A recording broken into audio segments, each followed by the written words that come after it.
Assalamualaikum warahmatullahi wabarakatuh. Innal hamdalillah nahmaduhu wa nasta'inuhu wa nastaghfiruh wa na'udzu billahi min shururi anfusina wa min sayyiati a'malina. May yahdihillahu fala mudilla lahu ومن يضلل فلا هادي له أشهد أن لا إله إلا الله وحده لا شريك له وأشهد أن محمدا عبده ورسوله اللهم آتنا أنفسنا تقواها وزكيها أنت خير من زكاها أنت وليها ومولاها Amin. Amma ba'du. Ikhwatul iman, ikhwatu fiddin, a'azakumullah wa uhibbukum fillah. Alhamdulillah, alhamdulillah, summa alhamdulillah. Ikhwan, kita sambung majlis ta'lim kita ini. Nabi kita Muhammad sallallahu alaihi wasallam, ikhwan, satu hari baginda membacakan surah An-Nisa ayat 51. Allah berfirman, Alam tara ilal ladhina utu nasiban minal kitab yu'minuna bil jibti wat taghut. Ini ayat 51 daripada An-Nisa. Dalam ayat ni Allah Ta'ala sebut, Alam tara ilal ladhina utu nasiban minal kitab. Allah kata, apakah kamu tak tengok perangai satu orang, perangai satu kumpulan orang, depa ni utu nasiban minal kitab. Allah Ta'ala bagi kepada depa satu bahagian daripada Al-Kitab. Kitab ni Tuhan buat turun banyak kan. Kita kata Zabur, Taurat, Injil, Quran. Sebahagian daripada kaum ini dia menerima kitab-kitab yang diturunkan ni. Kaum Daud menerima Zabur, kaum Musa menerima Taurat, sampai kaum Isa dengan Injil, kita ini dengan Quran. Ada suhufi Ibrahim wa Musa. Dan kitab-kitab ni punya umur panjang. Sementara Zabur nak tukar pada Taurat panjang. Antara Daud nak mai pada Musa tu 1000 tahun orang pakai Zabur. Daripada Taurat nak mai tukar kepada Injil 1000 tahun baru datang pertukaran itu. Injil nak tukar mai dekat Quran 100 tahun baru tukar.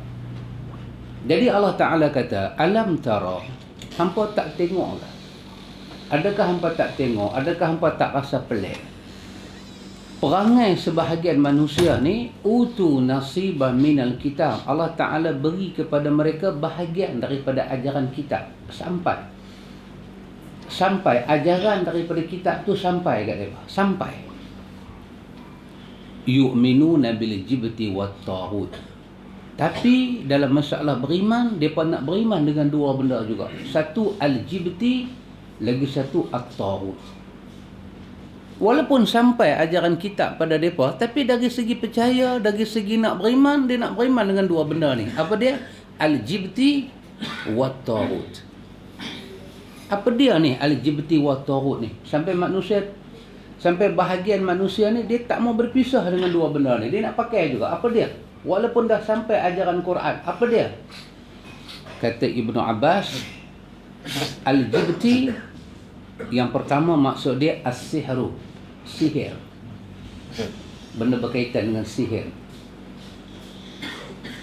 Yang kedua, al-jibti juga maksud dia al-kahin, bomo-bomo. Yang ketiga, al-jibti juga maksud dia apa dia? Asyirku, bahagian-bahagian syirik seperti arraf,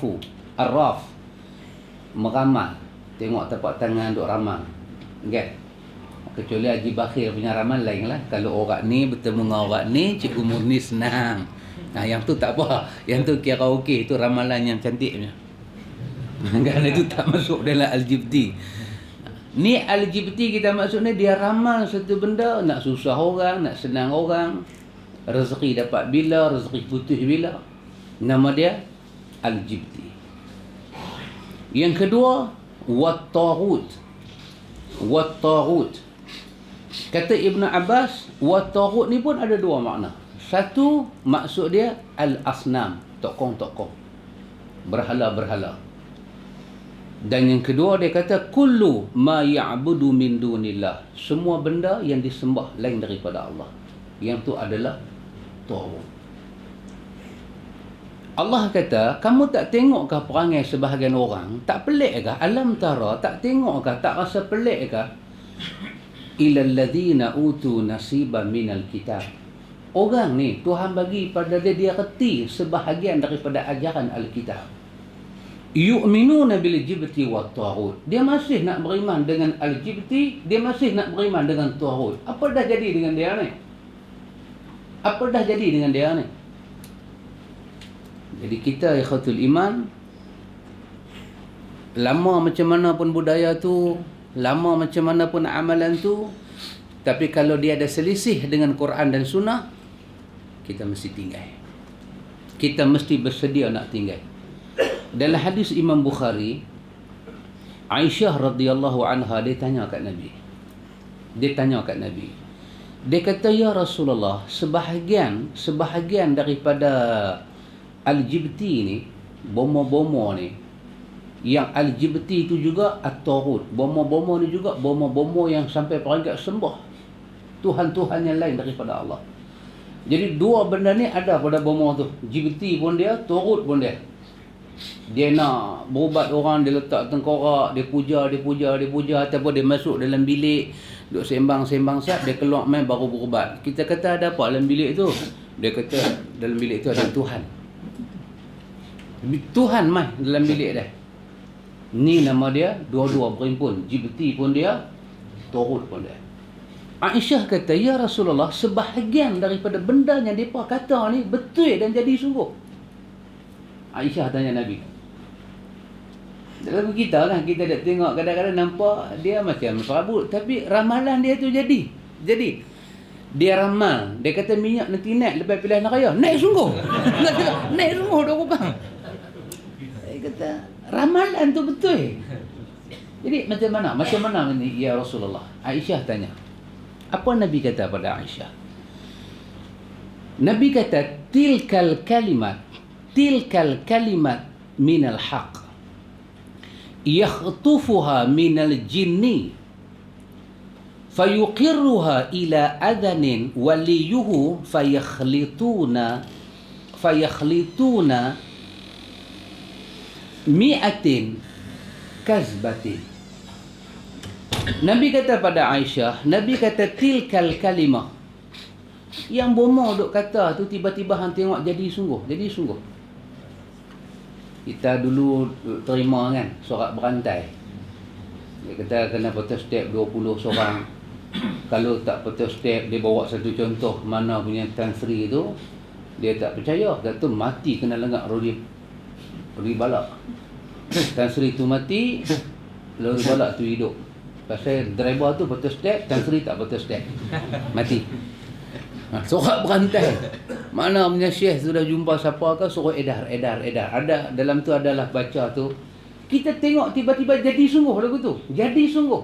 Orang putih kata coincident. Bukan accident, incident. Dia jadi itu macam sungguh. Dia masuk tu very apa. Ngam. Cantik dia masuk. Macam mana nak tanya? Nak tanya ni macam mana? Nabi kata pada Aisyah, tilkal kalimatu minal haq. Dia cakap tu bunyi macam benar. Benar macam mana? Kamu tengok yang jadi, dengar yang dia kata macam sama. Benda tu macam wafaqah. Benda tu macam sepakat. Tapi Nabi kata yukhtufuha minal jin. Satu benda yang kena tahu. Benda yang dia kata tu adalah benda yang disampaikan oleh jin yang dia bela dekat dia. Jin tu sampaikan dekat dia, fayuqirruha fi udhunin waliyuh. Jin tu habaq kat telinga dia. Jin tu mai habaq tan telinga dia, fa yakhlituna, maka bila jin tu nak sampai satu-satu berita, jin itu campur antara bohong dengan tak bohong, jin tu campur. Nabi kata dia campur macam mana? Mi'ata kazbatin, 100 pembohongan dalam satu berita yang dia sampaikan di telinga orang yang berjin tu. Maka dia pun sampailah ramalan-ramalan tertentu, dan kadang-kadang jadi, kadang-kadang tak jadi. Nabi kata benda tu fayakhlitu, benda tu digue, benda tu dicampur dengan 100 pembohongan. Maka Nabi kata jangan percaya kepada Al-Jibti, jangan percaya kepada At-Taghut, meskipun benda tu orang putih kata exactly it happened. Betul tak? Jadi sungguh. Macam dia kata, jadi sungguh. Jadi sungguh. Dia kata, ni tak percaya aku cakap kan, sekejap lagi yang balik. Dia kata apa? Dia kata Syawal, mau sabar. Nanti kau balik, ada satu kejadian di rumah kau, kau mesti mau sabar. Balik-balik tengok, sarjana duk letak pistol lah, 2 pencuri masuk rumah. Siapa yang curi? Muharram dengan Sapak. Mujur kita bulan Zulkaidah, tak masuk lagi. Muharram dengan Sapak mencuri. Marahlah Syawal. Marahlah dia kata, enta bukan anak punya biasa-biasa, enta anak punya beras. Pasal apa curi? Tapi jin dah abang, mau sabar. Itu harta sama Al-Ban punya, dia abang siap dah, mau sabar. Jadi betul Nabi kata ni betul bila kita tengok gambar Syawal tu betul, jin punya mainan. Kita tengok, kita rasa macam betul, tapi tak betul. Maka Nabi kata pelik manusia ni. Kitab duk ada, dia tak mau percaya. Hak Quran kata ada akhirat, Allah ada kuasa, Allah tu muncul. Dia tak percaya, dia tak percaya. Dia percaya kat siapa? Dia percaya dekat Al-Jibti, dia percaya dekat At-Taghut. Jadi kita ambil pelajaran. Ramal-ramal kita tak main, apa bomoh cakap pun kita tak main. Jadi sungguh pun kita tak percaya, demi Allah. Kalau jadi sungguh kita kata apa? Ini semua Tuhan punya mahu. Kita beriman pada Allah. Tak jadi apa dekat kita, melainkan Allah punya mahu. Kena macam mana pun kita kata innama amruhu iza arada syai'an an yaqula lahu kun fayakun. Baik, ikhwatul iman, kita masuk muka surat malam ni 126. Muka surat 126, kita masuk dalil dia.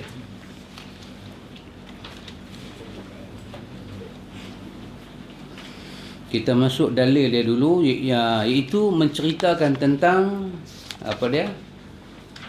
Allah Ta'ala bersemayam di atas arash. Allah Ta'ala bersemayam di atas arash. Dan kita dah cerita dah hari itu macam mana pandangan Ahlus Sunnah. Nah ni kita tengok dalil-dalil yang Ahlus Sunnah pakai, yang Imam Abu Hasan Al-Asy'ari nak kita tahu benda ni, dia nak kita tahu. Di antara dalil yang menguatkan bahawa Allah hanya beristiwa di atas arash dan tidak di atasnya lain, adalah hadis yang diriwayatkan oleh Affan. Dia berkata, telah menyatakan kepada kami Hammad bin Salamah, dia berkata telah menyatakan kepada kami Amru bin Dinar daripada Nafi', dari Jubair, dari ayahnya radhiyallahu anhum ajma'in, bahawa Nabi sallallahu alaihi wasallam bersabda, yanzilullahu azza wa jal fi kulli laylatin ila samai dunya fayaqul hal min sa'il fa'a'tih, hal min mustaghfir fa'aghfir lah, hatta yatla'al fajru. Hadis ni hadis Imam Ahmad. Hadis ni hadis Imam Ahmad. Albani menyatakan hadis Imam Ahmad ni hadis yang sahih.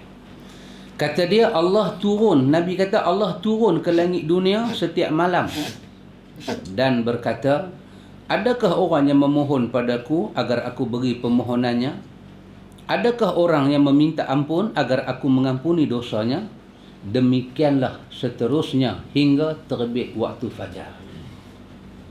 Ini di antara hadis Nabi kata, yanzilullahu azza wa jal fi kulli lailatin ila sama'i dunya. Allah turun ke langit dunia. Yang kata ni siapa dia? Yang kata ni Nabi. Tinggal bab tu.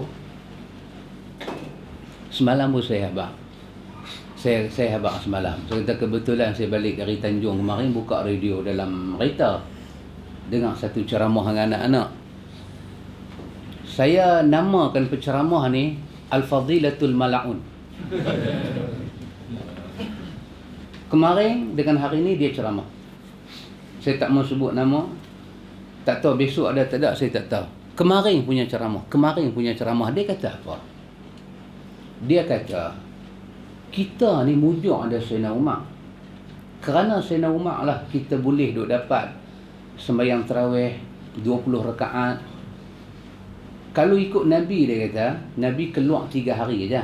Maka kalau ikut sunnah Nabi, kita ni keluar habis sembahyang 3 hari je bulan puasa. Lepas tu tutup masjid lah. Nabi dah tak keluar dah. Jadi bulan puasa kita dah tak ada apa. Jadi mujur ada Sayyidina Umar. Sayyidina Umar tolong pergi buat sampai 20 malam. Sayyidina Umar ni buat 300 bid'ah yang untung ke kita, dia kata. Saya dengar anak saya tanya, ayah, abah betul ya? Saya kata ni nama dia Fadilatul Mal'un. Orang ni satu Pulau Pinang dengar. Apa kita nak dengar? Satu Pulau Pinang. Dengan seronok, dengan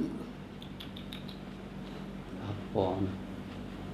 Tak ada faham sunnah, tak ada makrifat sunnah langsung, tak ada ma'ruf dengan sunnah langsung, tak tahu, tak ada mengaji apa langsung pasal sunnah. Tak ada.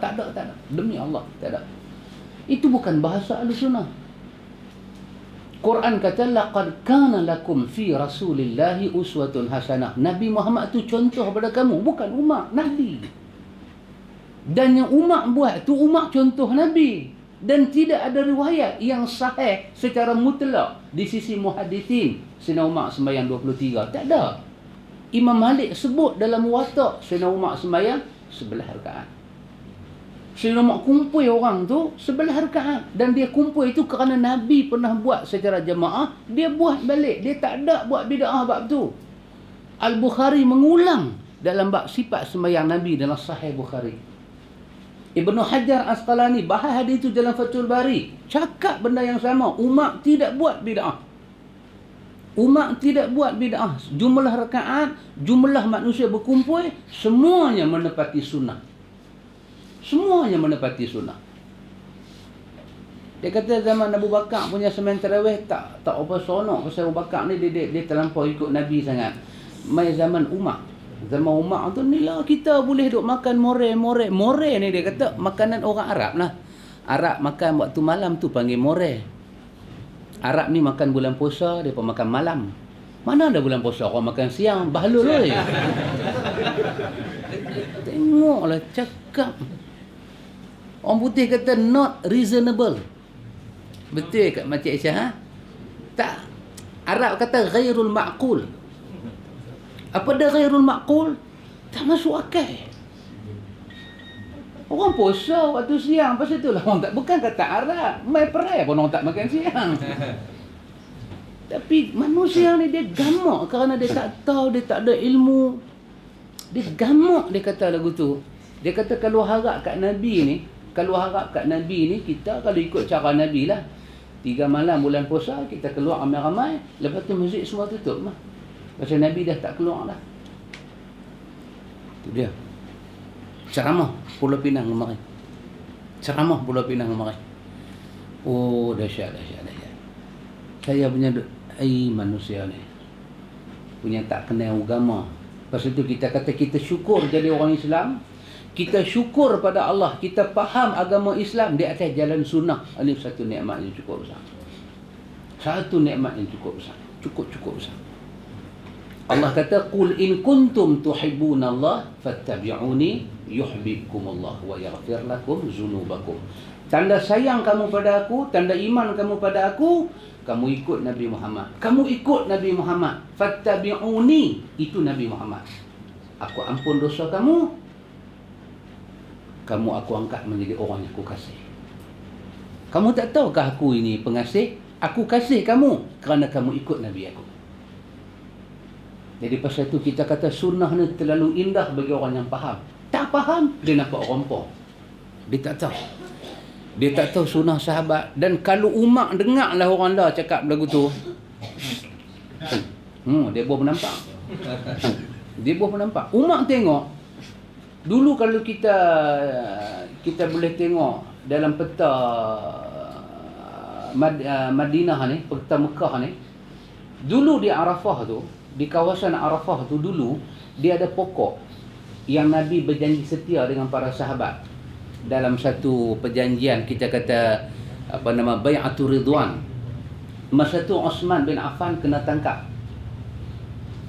Nabi berjanji setia dengan sahabat-sahabat nak tolong dia dah, nak bantu dia dah.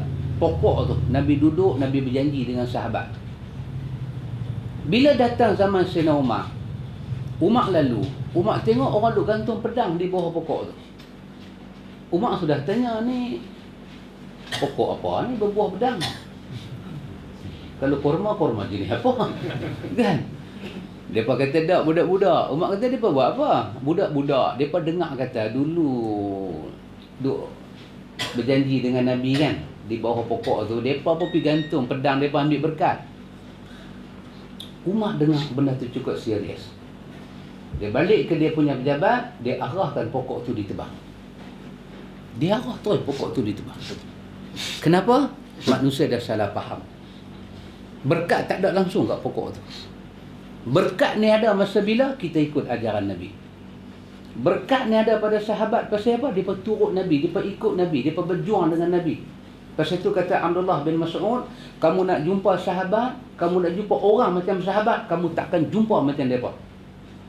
Kamu takkan jumpa orang sesudah macam depa, kamu takkan jumpa orang sebelum macam depa. Seperti mana sahabat kata pada Nabi, Nabi ni dia satu muallim yang kami tak akan jumpa sebelum dia macam dia, lepas dia macam dia. Ahsanu ta'liman, cukup cantik dia punya pelajaran dan ajaran. Umar tengok orang gantung pedang dekat pokok tu dia tebang. Kalau Umar dengar orang cakap kerana dia agama boleh hidup, dia ni dah jadi berhala nombor 2, dia dengar orang cakap lagu tu, tak. Tapi orang boleh cakap lagu tu dan orang boleh rasa dia cakap tu benar. Apa yang membutakan dia? Dia tidak ada ilmu manhaj Ahlus Sunnah wal Jamaah. Dia tak ada. Tak ada ilmu macam ni. Saya cerita semalam dalam kuliah Isyak saya, satu ceramah radio Kedah. Apa dia kata? Dia kata tak salah kalau kita pergi kubur. Kita kata ya Allah, dengan kuasa hang aku minta lah, hang tolonglah bagi tuan punya kubur ni berdoa untuk sejahtera aku. Dia kata tak salah, tu bukan syirik. Sebab dia kata dalam Quran Allah kata balhum ahya, orang yang mati ni depa hidup. Main depan sikit sahabat. Dia kata, Quran kata orang yang depan pun ada kosong sahabat, depan saya pun ada kosong. Mari depan terus. Quran kata orang yang hidup tu, orang yang mati tu, Quran kata depa hidup dan depa dapat rezeki. Jadi kalau orang hidup, dia kata kalau kita pergi Mekah memang ada roh-roh baik tu, tawaf, buat haji, buat umrah. Apa salahnya, dia kata. Siapa yang kata syirik? Syirik ni bila kita pergi sembah kubur, tu syirik. Kita minta kepada Tuhan supaya kawan yang mati tu baca doa kat kita. Tak mana yang syirik? Apa ni? Kalau Hindu dengar dia kata ayo kenapa? Kalau Hindu dengar malu kita. Apa punya ni? Nabi kata dalam hadis Abi Daud, istaghfiru li akhikum fa innahu al-an yus'al. Hampa yang hidup kena minta ampun pada Allah untuk dia disoal. Nabi kata macam tu. Syekh Gorga ni sudah kata lagu ni. Satu Kedah dengar.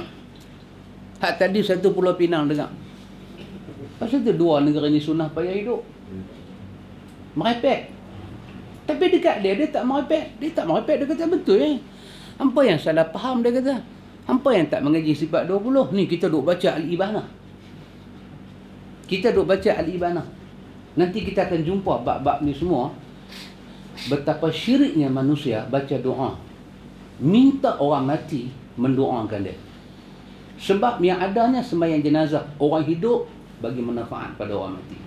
Yang adanya apa dia? Bila mati anak Adam, semua putih habis, doa anak hidup pada bapa. Dia tak kata doa anaknya hidup pada bapa, doa bapaknya mati pada anaknya hidup. Tak ada. Statement tu tak ada. Tak ada. Statement tu tak ada dalam Ahlus Sunnah. Tak ada. Tapi orang boleh cakap. Yang cakap ni pula dahsyat-dahsyat. Kita tengok pangkat dia tu kalau gantung kat baju dia melengkung. Pangkat tu besar-besar, cakap merepek lagu ni. Cakap merepek lagu ni. Orang biasa dengar. Telefon ustaz. Oh boleh nak ustaz dah? Boleh dia kata. Tu kalau kita duk pergi tanya kat dia, ayah apa abang, dia dengar. Dia dengar. Dia hidup. Dia dapat rezeki. Habis masa bila yang kata dia kena soal? Dia kena soal tu hari mula tu lah. Lepas tu kalau dia lepas macam kita kan. Duduk dalam penjara, salah kan. Duduk dalam penjara tu bebas dah? Tak bebas. Tapi ada masa tidur, ada masa makan, ada masa main, ada masa mandi. Lagu tu lah alam kubur. Apa tu? Lagu tu punya jawab. Kita ni jantung main dah atas dah. Apa ni? Siapa pergi habak penjara macam kubur? Dia kata lagu tu macam kita duk pergi tengok. Ada hari raya kita pergi tengok dia. Memang mereka bersalah, memang mereka dihukum. Tapi hukuman mereka lagu tu, kita pergi tengok, boleh jumpa mereka. Kita kalau pergi ziarah raya kubur, dia punya seronok lah. Yang jawab siapa dia? Al-Fadilah. Al-Fadilah Ustaz. Bukan Nepal kontraktor merja tepi jalan kita yang jawab tu. Astagfirullahalazim. Langsung berlain dengan cara Nabi. Hak Nabi jawab macam mana? Tengok Nabi jawab. Nabi kata Allah Ta'ala turun ke langit dunia setiap malam. Allah Ta'ala bukan saja dia turun, bahkan dia kata, masa dia turun tu dia kata, siapa yang nak minta pada aku? Hal min sa'il, mana dia sa'il? Orang nak minta, aku nak bagi.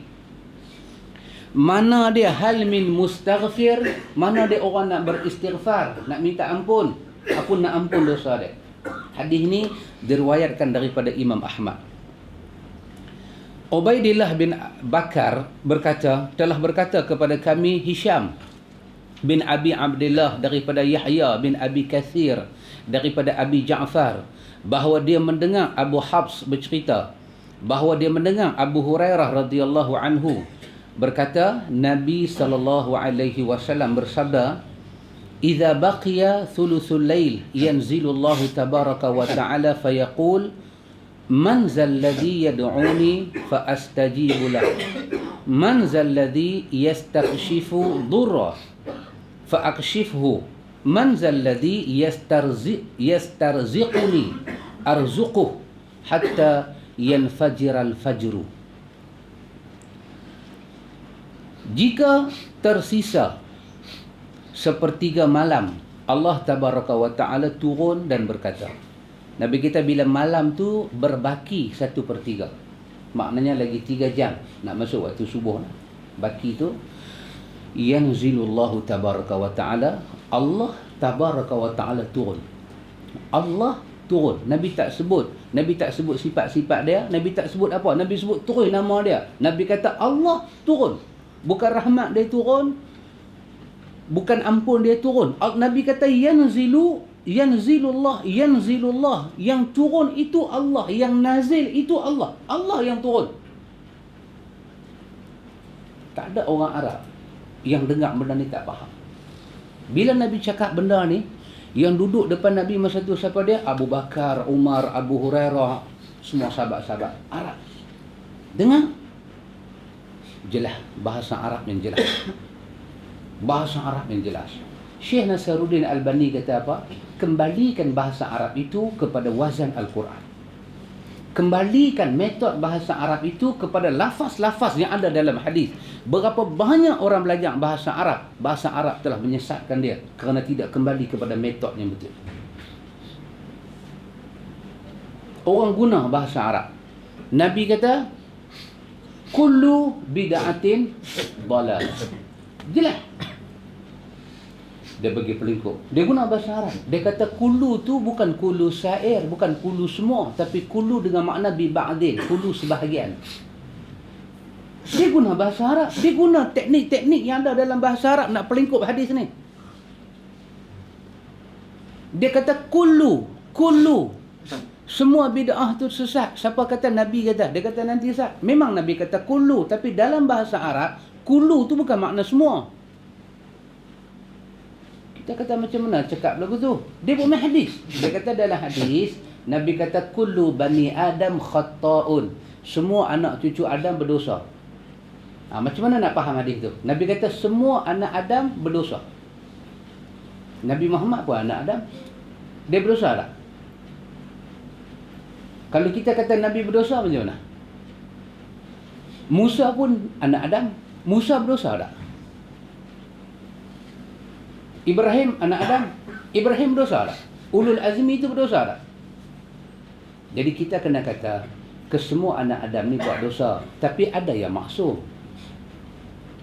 Macam mana kita nak tafsir Nabi-Nabi itu tak berdosa, sedangkan hadis ni kata kullu, semua Bani Adam. Bermakna kullu tu bukan makna semua. Selain daripada para rasul, anak Adam semuanya berdosa. Macam itulah kullu bid'atin dhalalah. Yang sesat itu bid'ah dhalalah, hasanah tak sesat. Allahu akbar.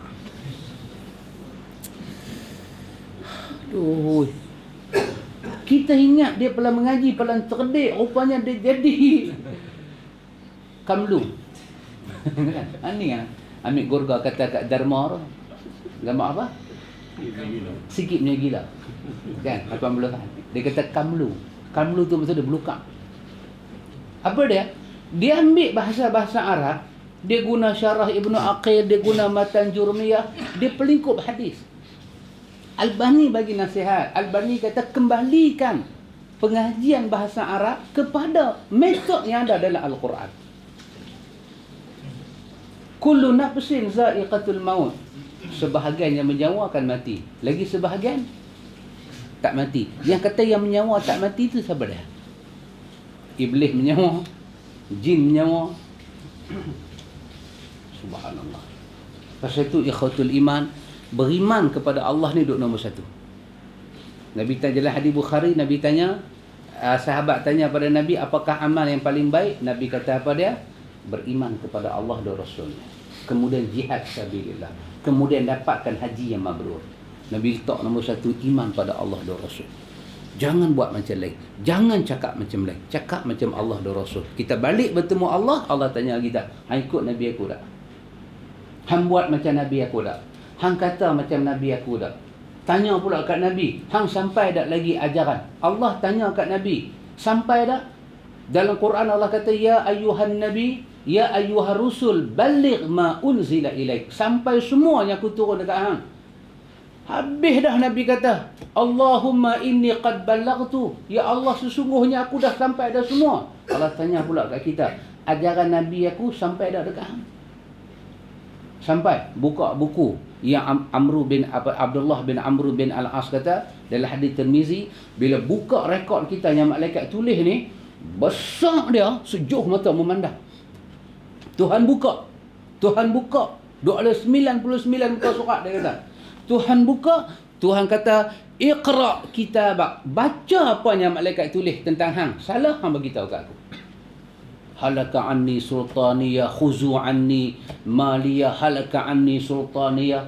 Terus dia kata, jahanam dah aku hari ni, harta dah pun tak guna, kuasa dah pun tak guna. Allah kata pada malaikat, khuzuhu fahulluh. Tangkap dia, ikat dia, summal jahim masalluh, baling masuk neraka jahim. Summa fi silsilatin zar'uha sab'una zira'an fasluku. Rantai besi 70 hasta diambil daripada neraka yang masih ada bara tu, ikat dia, punggai masuk neraka. Allah kata innahu kana la yu'minuna billahil azim. Dalam cacatan ni tak ada langsung dia percaya dekat Nabi, dekat aku, Tuhan yang Maha Besar. Tak ada. Jadi kita nak cakap macam Nabi kata. Nabi kata jika tersisa 1/3 malam, Allah tabaraka wa ta'ala turun. Demi Allah, Allah turun. Tak payah kita gambar kita turun tangga ke, turun lift ke. Yang turun tu Allah, bukan kita. Allah turun. Macam mana? Kita serah tanpa takyif, tanpa tamsil, tanpa ta'til, tanpa ni semua. Tak payah kita tanya macam mana. Serah kepada Allah. Allah kata, siapa yang sedang mohon pada aku, nescaya akan ku penuhi permohonan dia. Siapa yang minta dimudahkan kesulitan, aku akan mudahkannya. Siapa yang minta rezeki pada aku akan lapangkan rezeki dia. Demikianlah sampai terbit fajar. Hadis ni hadis sahih. Az-Zahabi telah memberi penerangan yang begitu jelas tentang hadis ini. Riwayat Bukhari, riwayat At-Tirmizi. Antum tengok di sini ada benda bila Tuhan turun, satu kita beriman Allah Ta'ala turun. Allah Ta'ala turun. Macam mana dia turun? Macam Ahlu Sunnah kata. Hanya dia yang tahu. Macam mana? Hanya dia yang tahu. Kita tak boleh guna akal. Kalau Tuhan turun, arah kosong mana? Duduk mai dah. Ni, kepala otak ni, dia duduk mai dah. Kuman nak masuk. Oh, kalau Tuhan turun kosong, kalau kosong siapa duduk tak usah duk fikir aku tu semua. Ambil semua tu buang. Tanpa takyif, tak tahu cara. Kalau tanya cara, Imam Malik kata dapat dosa bid'ah. Imam Malik kata dosa bid'ah. Beriman dengan zahir perkataan itu wajib. Beriman itu wajib. Tanya dapat dosa bid'ah. Serah kepada Allah. Ada benda yang menjadi milik Tuhan, bukan milik kita, kita serah kepada Allah. Tapi di sini ada urusan hidup. Allah Ta'ala tanya apa? Tuhan kata siapa nak minta ampun? Rupanya time tu paling cantik minta ampun. Time tu paling cantik 1/3 malam. Yang kedua Allah Ta'ala kata siapa yang ada kesulitan? Man zalladhi yastakshifu ad-durra? Siapa yang nak minta susah dia diangkat? Fa'akshifhu, aku nak angkat susah dia. Hak ni demi Allah kita kena percaya bila kita bangkit sembahyang malam time-time macam tu dengan hati yang bulat, Allah mesti tolong aku. Percaya bulat-bulat. Tak mau kita duk cakap dalam kepala kita, aku dah sembahyang tahajud dah 12 tahun, rumah bocok pun tak ada tukang lagi yang kata Tuhan tolong macam mana. Tak mau dah ingat macam tu. Yang tu kita duk tafsir Tuhan tolong kita. Allah kata, siapa yang nak aku angkat susah dia, time tu kita minta, Allah mesti nak bagi. Siapa yang nak minta rezeki, aku nak bagi rezeki dia. Jadi time paling baik minta rezeki, makan, minum, tambah gaji ke apa ke, time tu. Time tu kita minta pada Allah. Sampailah sembahyang subuh, habis sembahyang subuh, benda tu selesai. Benda tu habis selesai. Hadis ni ikhwatul iman, satu orang ulama nama dia Osman bin Sa'id Ad-Darimi. Osman bin Sa'id Ad-Darimi, kan? Kita dengar nama Imam Ad-Darimi. Dia kata apa? Dia kata hadis ni adalah hadis yang sangat baik untuk orang-orang Hururiyah, Mu'tazilah dan Jahmiyah. Cukup baik. Pasal lafaz zahir hadis ini telah membantah akidah mereka. Belum huraian dia. Lafaz yang zahir telah membantah mereka. Kerana lafaz zahir mereka menyatakan yang turun itu bukan Tuhan, tapi rahmat Tuhan. Mana mungkin Tuhan boleh turun daripada arash turun ke bawah? Kerana Tuhan tak pernah duduk di arash. Tuhan ni tak ada tempat. Kata Imam Osman bin Sa'id Ad-Darimi, dia kata hadis ini satu hadis cukup baik untuk mereka terima. Lebih-lebih Mu'tazilah. Kata Mu'tazilah cari jalan nak tolak hadis ni. Dia kata hadis ni hadis yang ahad. Hadis ni kena buang, tak boleh pakai. Kata Imam Zahabi, hadis ni mutawatir. Hadis ni mutawatir. Siapa kata ahad? Sampai mati dia tak mau terima dia. Ini yang Nabi sebut sombong dalam hadis Imam Muslim. Apa dia? Batarul haq wa ghamtun nas. Tolak kebenaran dan hina orang yang bawa kebenaran. Dia tak mau terima. Quran kata, sunnah kata. Nak proof cara mana lagi? Sampai macam tu. Dia korek, dia guna bahasa, dia buat. Abdullah bin Bakar As-Suhami, dia kata telah menyatakan kepada kami Hisham bin Abi Abdillah, dari Yahya bin Abi Kathir, dari Hilal bin Abi Maimunah. Dia berkata telah menyatakan kepada kami Atta' bin Yasar, bahawa Rifa'ah Al-Juhani menyatakan kepadanya, kami berjalan bersama Rasulullah sallallahu alaihi wasallam setelah kami sampai di daerah Khadid atau Qadid. Beliau memuji dan memuja Allah Subhanahu wa taala. Abu Rifa'ah Al-Juhani jalan dengan Nabi sampai di satu tempat dia kata ni, Nabi berhenti, Nabi kita kata bertahmid, fa usniya, memuji Allah Ta'ala. Kemudian Nabi bersabda, idza mada thuluthul lail atau qala thuluthal lail nazala Allah azza wa jal ila as-sama fayaqul man zal ladhi yad'uni astajibu lah, man zal ladhi yastaghfiruni aghfir lah, man zal ladhi yas'aluni a'tihi hatta yanfajir al-fajr. Jika telah berlalu sepertiga malam atau 2/3 malam, Allah Subhanahu 2/3 malam, Allah Subhanahu wa taala turun ke langit dan berkata, siapa yang berdoa kepadaku, maka akan ku kabulkan. Siapa yang minta ampun padaku, maka akan ku ampuni dosanya. Siapa yang minta kepadaku, maka akan ku beri. Demikianlah hingga terbit waktu fajar. Hadis ni juga hadis Imam Ahmad. Juga Syekh Albani kata hadis ni hadis yang sahih. Macam tu. Allah turun tanpa bergerak dan berpindah sesuai dengan kemuliaan zat dia. Maha tinggi Allah atas demikian itu dengan ketinggian yang sebenar-benarnya. Jadi kita ni satu benda kita kena ingat. Apa dia? Kerja kita beriman. Bukan kerja kita komplain, kerja kita beriman. Tadi kan Allah kata, alam tara ilal ladzi na'udzu nasiban minal kitab yu'minuna bil jibti wat taghut. Tak pelikkah manusia bagi pada dia kitab, dia tak beriman, dia tak percaya, tapi dia nak pergi kepada al-jibti dengan taghut juga. Kita ada Quran, kita ada sunnah. Awak tak boleh cakap macam Quran, awak tak boleh cakap macam sunnah, pasal apa nak cakap macam orang lain? Kan macam kita cerita baru ni Pak Amir kan, depa duk cerita ada satu wali mana ke duk di Jitra. Depa pakai ambil 2-3 bah duk pergi tengok wali tu. Dan wali ni pula dia bercakap double meaning. Lagu tu boleh panggil wali. Tu orang gila. Bila orang pergi jumpa wali tu tanya, hak nak buat kenduri kenapa tanya, nak buat kenduri macam mana? Hak yang mai dengan hajat nak tanya apa menega sesuai dengan saya. Kan?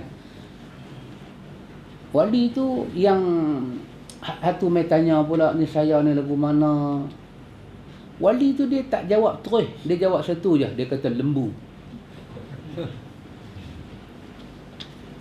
Lembu dia cakap lagu tu. Bila wali ni kata lembu, hak lembu-lembu yang main ni, depa duk kena tafsir apa wali ni punya maksud lembu.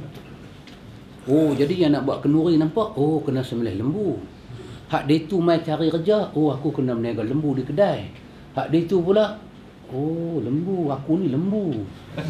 Pasal apa lembu? Pasal lembu ni daripada bulu rumah atas kulit sampai najis semua bermanfaat. Daripada perut dia sampai taik dia orang buat rumah, buat baja. Tanduk dia, otak dia rombos straw hisap. Yang kata lembu, telur dia pun belah, rebus, bakar. Makan. Telur lembu. Telur orang siapa nak makan? Telur lembu ni orang berebut. Sedap. Jadi bila kawan tu bomo ni wali ni kata lembu, dia faham kata, oh bila wali kata hampa ni semua lembu, bermakna hampa ni semua berguna. Lagu tu punya lekeh manusia, Lukang Ibnu Lukang, orang Arab kata. Lukang Ibnu Lukang. Bukan berlukang, Lukang Ibnu Lukang. Maksud dia apa? Selekeh punya keturunan macam ni. Selekeh punya orang.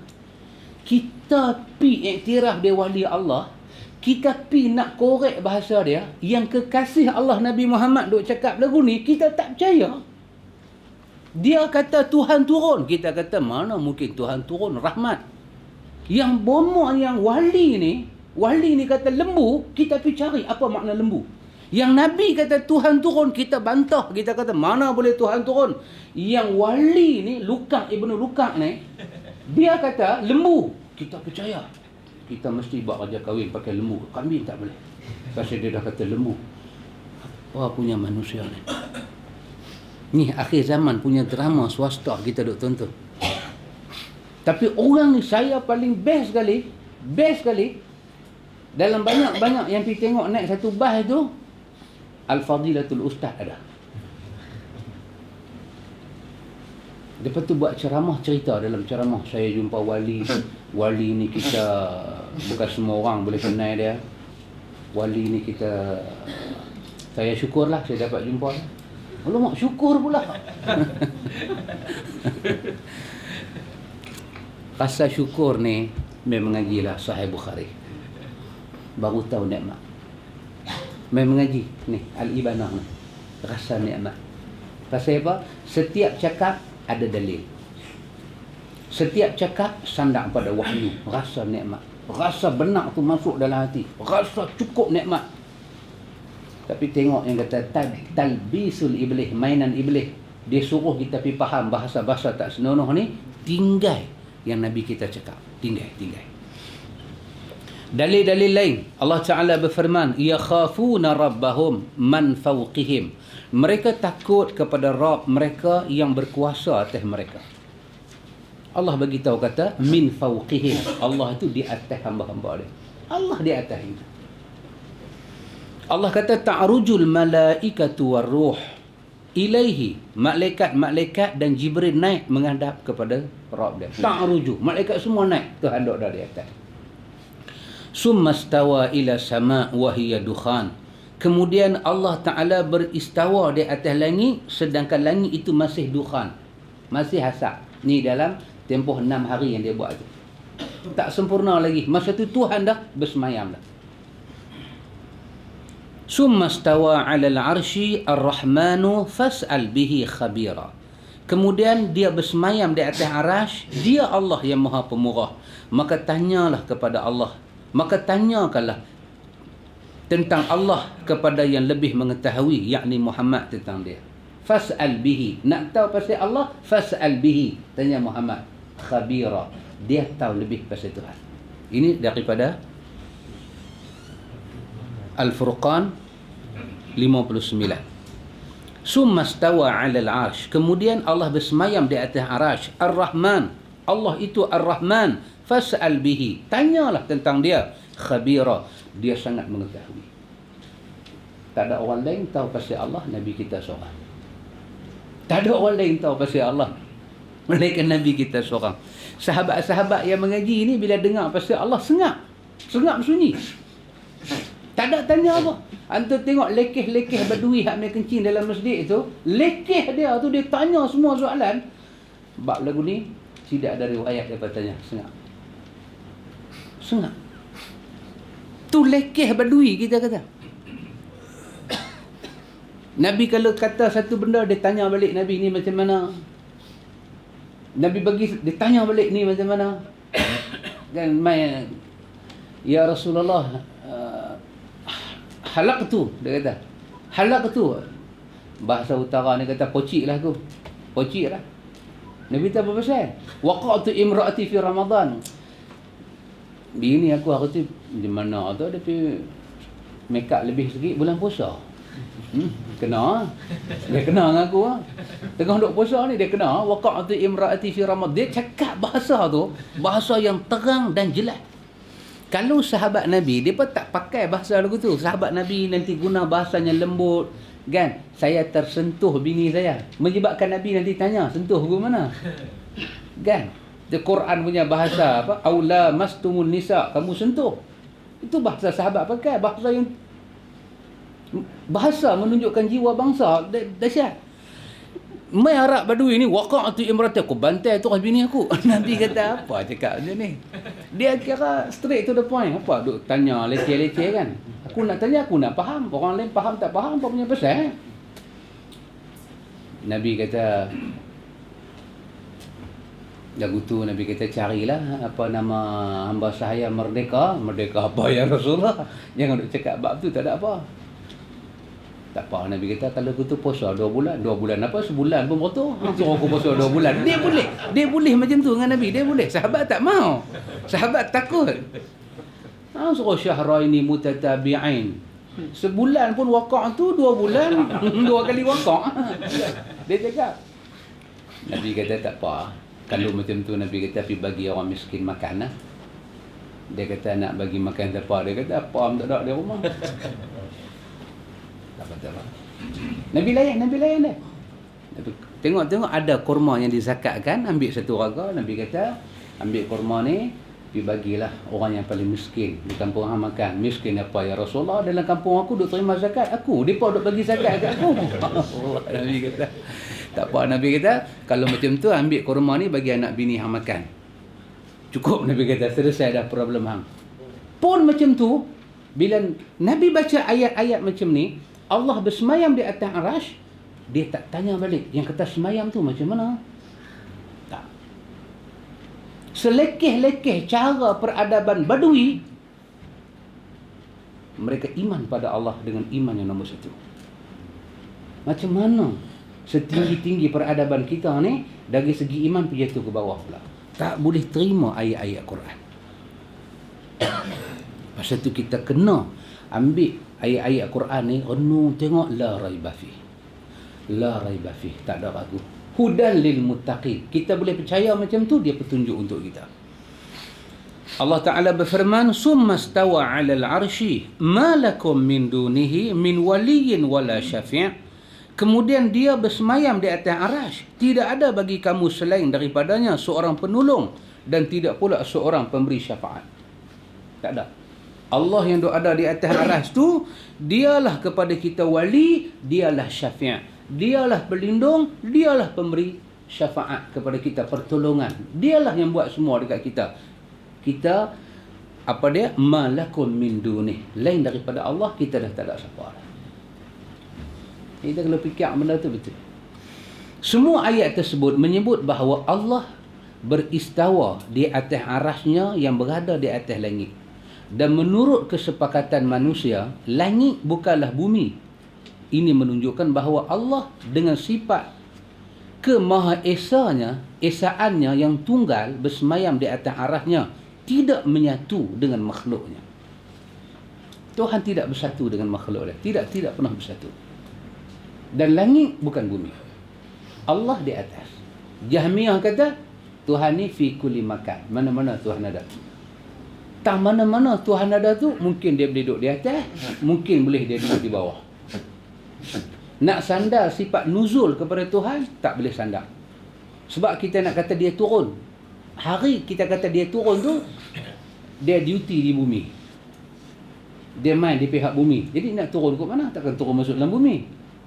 Yang turun tak panggil turun, orang panggil masuk. Turun mesti di atas. Maka dia ada di sana. Tuhan tidak ada di bumi. Tuhan ada di aras. Dan habis tinggi, lepas tu 1/3 malam yang baki, dia turun mai ke langit dunia. Macam mana? Kita kata amantu billah summa astaqim. Kami beriman padamu ya Allah, dan kami lurus di atas apa yang kami kata. Takat tu ahlu sunnah bagi pada kita penjelasan. Takat tu ahlu sunnah bagi penjelasan kepada kita.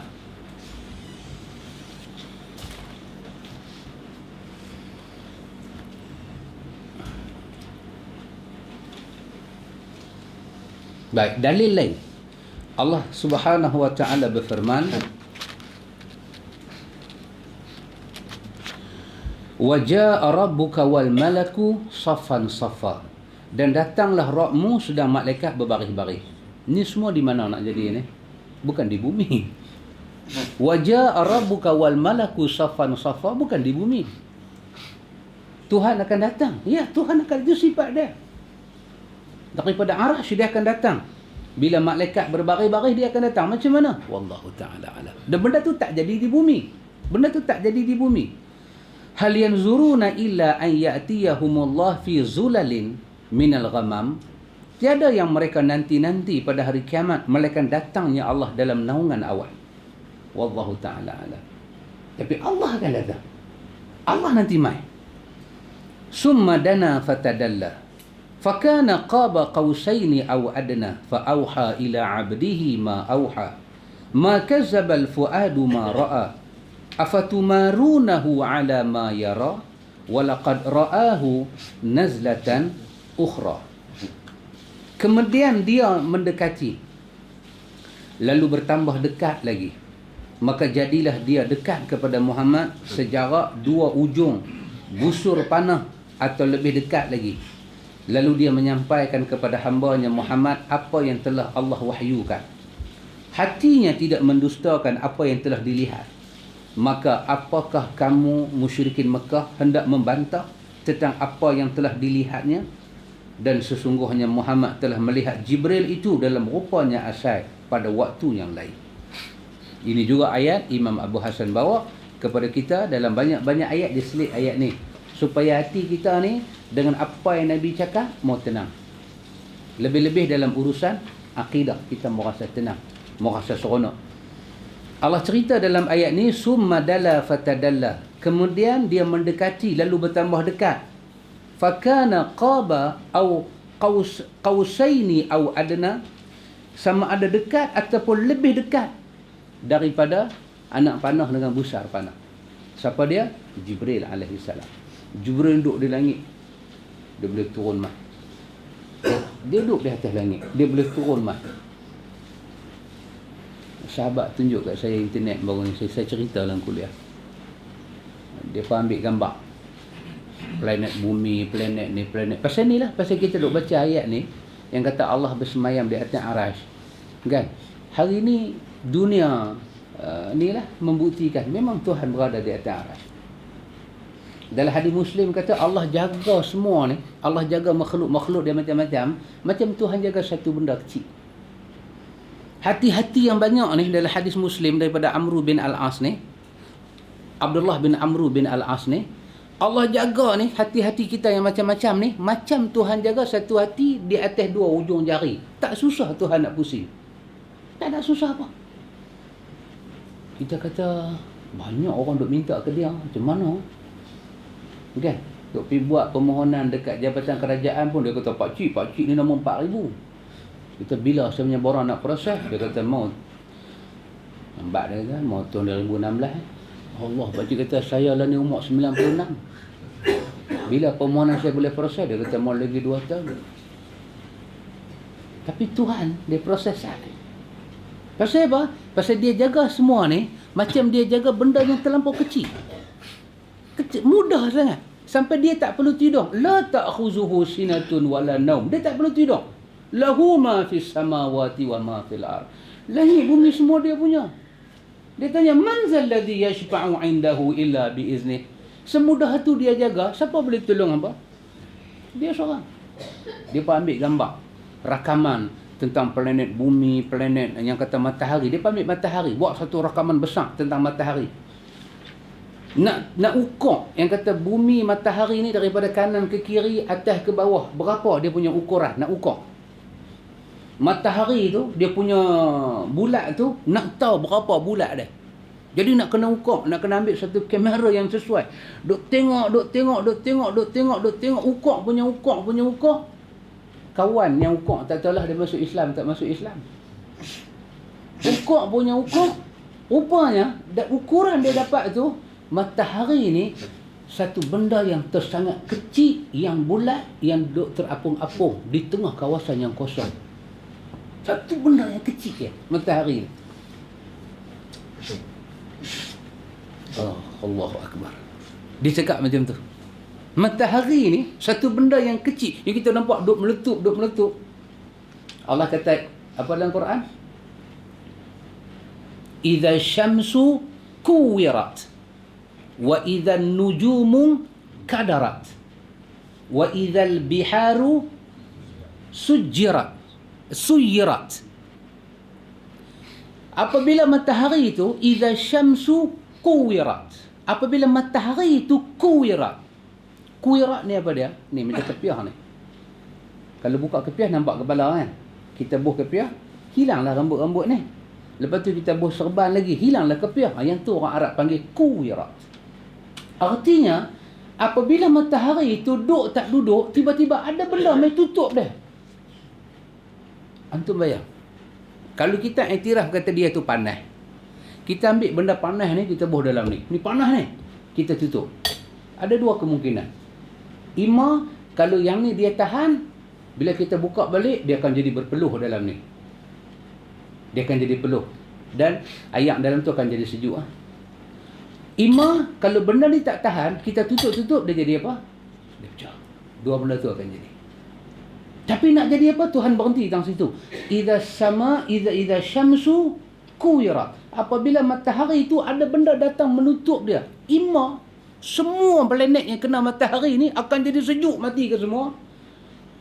Ataupun bila ada benda mai tutup matahari itu sendiri tak boleh tahan, berlaku satu letupan yang kuat menyebabkan planet itu semua rosak. Wa idzal nujumun kadarat, apabila matahari kami tutup, bintang tak boleh bersinar lagi dah. Oh, rupanya bintang pakai cahaya matahari nah, daripada ayat ni. Pakai cahaya matahari. Wa idzan nujumun kadarat, bila kami tutup matahari, bintang dah tak ada seri dah. Mungkin bintang tu hilang. Mungkin bintang tu hancur. Wa idzal biharu, bukan, wa idzal 'isyaru uttilat. Itu ayat dia. Wa idzal 'isyaru uttilat. Bila kami tutup matahari, bila bintang dah tak ada cahaya, benda pertama akan jadi pada manusia ialah aisyar. Aisyar ni apa dia? Aisyar ialah unta yang mengandung 10 bulan. Unta yang mengandung. Utilat. Unta akan terkejut tengok benda tu, dia akan lari macam orang gila, kandungan dia akan keluar. Unta. Rupanya unta tahu fenomena alam daripada manusia. Betul tak? Unta tak isap okok. Kalau ada unta isap okok, itu betul-betul unta yang tak tahu mana negeri punya mat. Wa izal aisyaru uttilat. Kemudian sambungan dia, wa idzal biharu sujirat. Kan? Apa tengok. Apabila bihar, wa idzal biharu wa idzal uhusu husyirat. Uhus ni apa dia? Uhus ni binatang yang ada bisa-bisa, binatang yang buah-buah. Itu nama dia uhus. Husyirat. Tiba-tiba binatang yang macam ni kerana jadi benda tadi ni, dia boleh meduk sebelah, dia boleh dihimpunkan dengan yang duk jadi mangsa-mangsa dah. Rimau, kan? Abang Bashir kita tengok rimau bintang kan? Cita mati. Kita kalau tengok rimau, tak jalan kita. Tapi kerana fenomena ni berlaku, wa idzal uhush husyirat. Bila binatang-binatang macam ni keluar daripada hutan, mai duduk di sebelah yang selalu benda tu dipanggil pemangsa dia, nak menyaksikan apa yang dah jadi. Tengok Tuhan nak tunjuk kuasa dia. Baru datang wa idzal bihar. Wa idzal biharu sujira. Kalau dari segi bahasa, sujira ni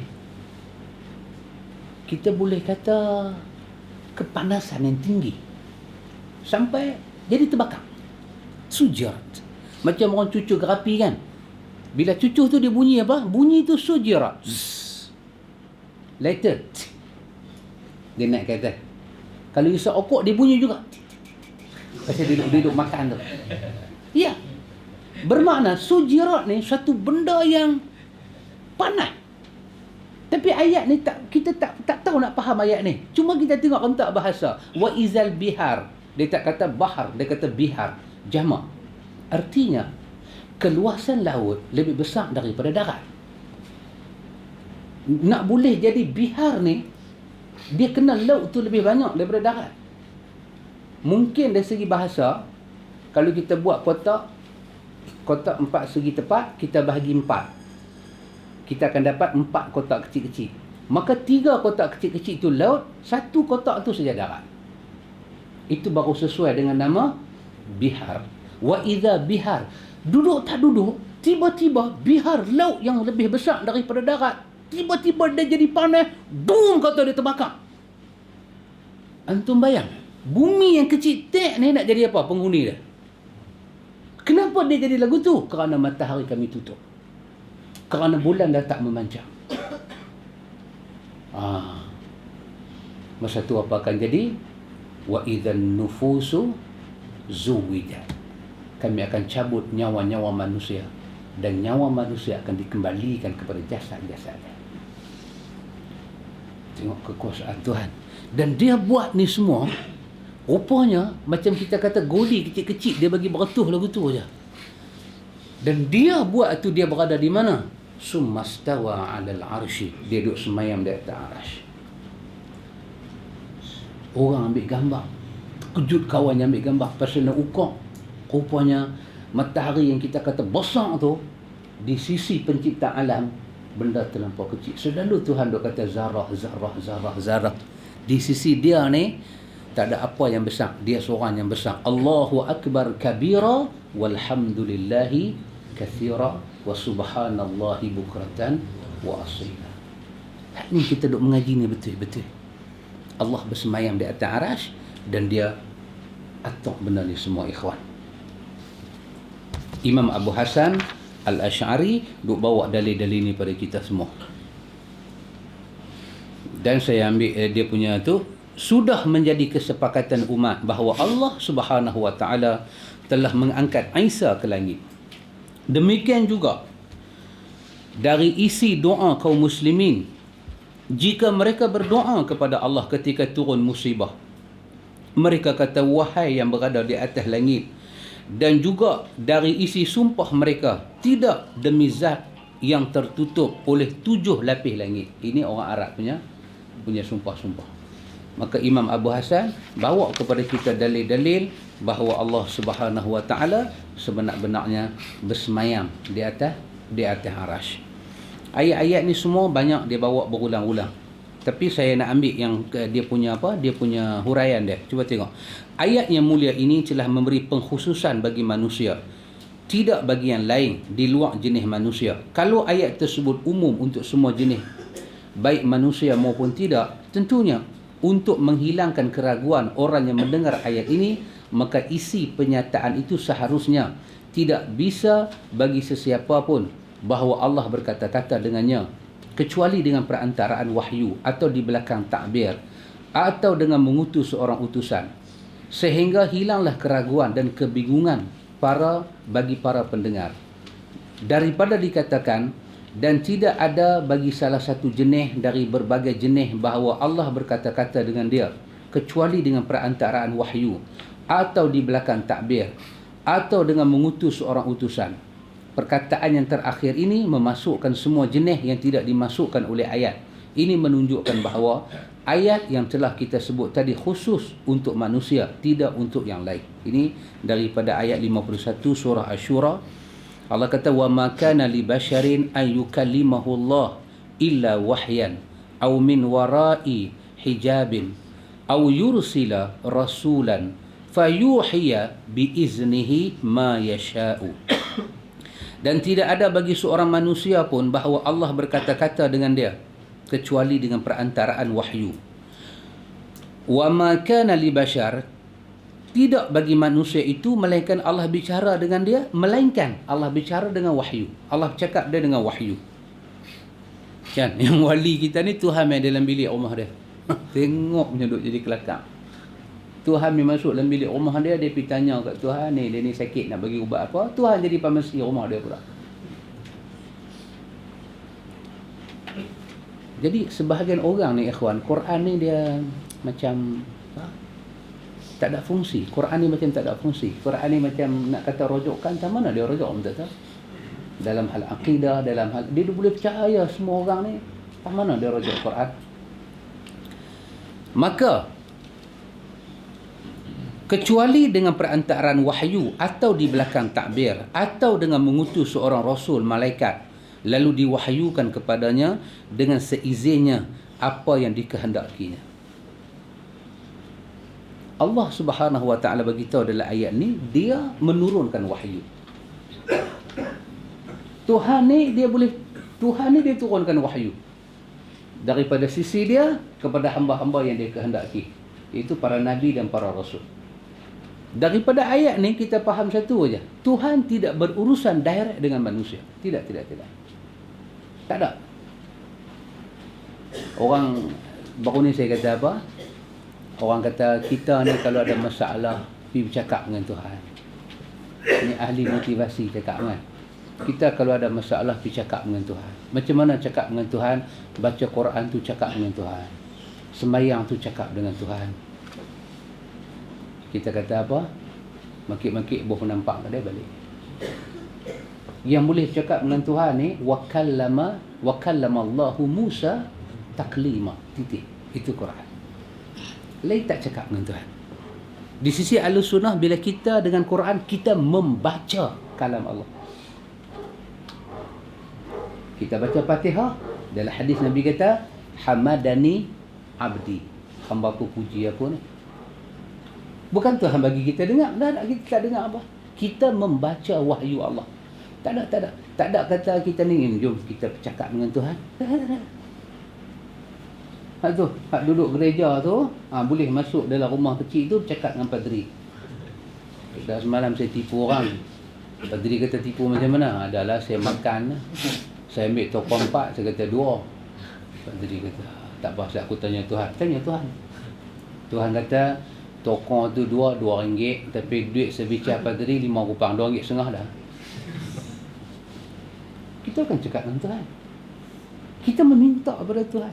Kita merayu pada Tuhan. Allah kata, mana dia orang? Aku nak dengar rayuan dia. Tak ada bahasa. Mana dia orang? Aku nak dengar perbualan dia dengan aku. Tak ada. Jadi, jangan pakai bahasa sebidah itu. Jangan pakai. Jadi, ayat ni menunjukkan kepada kita, pada ikhwatul iman, inilah Allah Ta'ala daripada atas, berada di atas arasy, dia menurunkan ke semua perintah-perintah, dia menurunkan ke semua benda kepada hamba-hamba dia. Dan dia bawa lagi ayat-ayat di belakang ni, kesemuanya dia cerita kepada kita. Saya nak ambil sikit di belakang tu, muka surat 132. Para ulama meriwayatkan daripada Ibnu Abbas. Beliau berkata, fikirlah segala sesuatu dan jangan fikirkan zat Allah. Sesungguhnya di antara langit ketujuh dan kursi terdapat 7,000 cahaya dan Allah berada di atasnya. Fikir lagu tu, jangan. Allahu nurus samawati wal ard. Allah tu cahaya langit dan bumi. Dia ingat Tuhan tu cahaya. Allah tu nurus sama.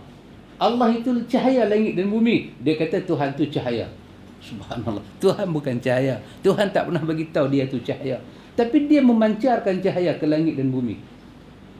Kata Ibnu Abbas, di antara langit dan bumi, di antara langit ketujuh itu ada kursi. Terdapat 7,000 cahaya dan Allah bersemayam. Terdapat 7,000 cahaya. Bukan Tuhan cahaya. Di situ ada 7,000 cahaya. Dan Tuhan bersemayam. Wallahu ta'ala alam. Ini semua urusan Allah, bukan urusan kita. Para ulama rahimahullahu ta'ala, tengok ni hadis yang ke-41 tu. Para ulama rahimahullah meriwayatkan daripada Nabi bersabda, innal abda la tazalu qadamahu min baini yaday Allah azza wa jalla hatta yus'alu an ilmihi. Sesungguhnya kaki seorang hamba tidak akan beranjak dari tempatnya di hadapan Allah hingga dia ditanya tentang ilmunya. Para ulama rahimahullah juga telah meriwayatkan bahawa seorang laki-laki datang kepada Nabi dengan membawa seorang hamba wanita yang hitam. Dia berkata, ya Rasulullah, aku ingin merdekakannya untuk membayar kafarahku. Apakah aku boleh merdekakannya? Ini kita baca hadis apa dia?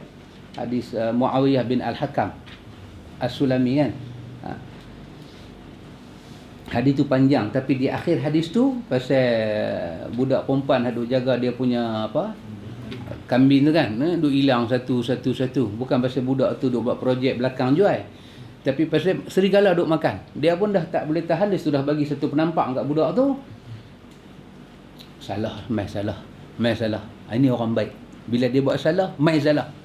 Bila buat salah, siapa kata aku salah? Oh, tak bagus. Langgar lampu merah, polis tahan. Apa pasal? Dia tanya polis apa pasal? Polis tu pun kia. Polis tu kata tadi langgar lampu merah. Siapa merah? Saya nampak kuning. Polis kata dah merah. Saya nampak kuning. Ingat, awak polis, gaji awak rakyat bayang tak? Oh, polis tu dengar peluh terus jam. Sorry lah Encik, saya minta maaf Encik. Saya nak pergi mengaji di Baitul Ilmi. Encik pun ada senang mainlah sekali. Kita pekat-pekat mengaji Ahlussunnah wal Jamaah. Bagi satu jadual kat dia. Main mengaji jangan main tangkap kami pula kata. Main mengaji sudah. Dia berlawan dengan polis tu. Kita salah, mengaku salah. Ya Rasulullah, aku nak tebuih budak ni macam mana? Nabi tanya pada hamba tersebut, di mana Allah? Imam Abu Hasan Asy'ari ambil hadis tu dalam buku dia. Tapi saya bagi tahu ikhwan, hak saya kata ni cuba buat analisa. Betul ke tak betul? Selama kita duk mengaji secara sifat 20, jangan habaq kat orang lah. Ni rahsia kita. Selama kita duk mengaji cara sifat 20, kita baca semua kitab sampai khatam, kita tak pernah jumpa hadis ni dalam kitab sifat 20. Teruk anak. Selama kita duk mengaji sifat 20, tak ada hadis ni riwayat Imam Muslim. Demi Allah saya kata. Kita Allah ada macam itulah wujud, qidam, baqa, mukhalafah, kaunuhu qadiran, muridan, aliman, sami'an. Semua mengaji Allah ni ada sifat mustahil, istihalatul mustahil, sifat wajib, sifat arwih. Nabi pun macam tu, sifat wajib, sifat mustahil, sifat arwih. Gedebang-gedebung semua, dia jadilah aqidatul khamsin, aqidah 50 yang berhimpun dalam kalimah asyhadu an la ilaha illallah. Bila kita sembahyang ada 50 aqidah. Asyhadu an la ilaha illallah tu petik naik, illallah 50 aqidatul khamsin berhimpun. Tapi tak pernah kita jumpa dalam kitab kita mengaji ni hadis ni. Bila main mengaji akidah Ahlussunnah baru jumpa hadis ni riwayat Imam Muslim. Imam Abu Hasan Asy'ari bubuh dalam kitab dia Al-Ibanah. Nabi tanya pada budak wanita itu, di mana Allah? Nabi tanya dia, di mana Allah? Nabi tanya kat dia.